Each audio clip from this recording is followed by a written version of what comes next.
To fix an HP docking station that is not charging a laptop. The issue is often caused by battery problems or outdated firmware. Resetting the battery can resolve this. Drain the laptop's battery, remove it, and press the power button for 15 seconds to discharge it. Afterward, reinstall the battery and plug in the computer to check if the issue persists. If the problem continues, updating the firmware is the next step.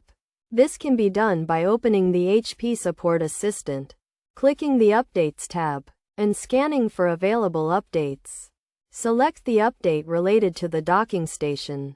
Check the box next to it, and click the Download and Install button to initiate the update process.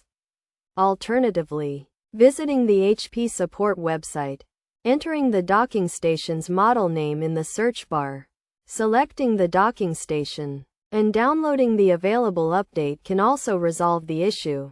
Once the update is downloaded, open the firmware file and follow the on-screen instructions to install it.